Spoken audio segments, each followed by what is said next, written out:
મહાભારતની કથા કર્મની કથા છે. એક નાના એવા અપરાધનું કારણ પણ એને સર્પ થવું પડ્યું. જે આ દુનિયામાં પશુઓ, પક્ષીઓ, વૃક્ષો, જીવજંતુ આ બધા એમ નથી થતા. હવના કર્મના આધારે જીવાત્મા આ બધી યોનિઓ પ્રાપ્ત કરે છે. કોઈ દેડકા થાય છે, કોઈ કાબર્યું થાય, કોઈ પક્ષીઓ થાય, કોઈ વૃક્ષો થાય, જીવજંતુઓ થાય. કેટ પ્રકારના દુઃખો સહન કરે. આ બધા કર્મના ફળ ભોગવવા માટે છે.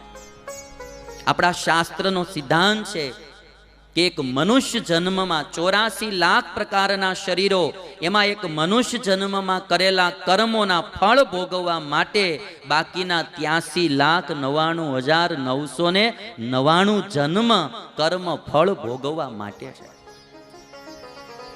માનવના દેહમાં કરેલા કર્મ એ ભોગવવા જીવને આ બધાય જન્મ લેવાના છે. અને એટલા માટે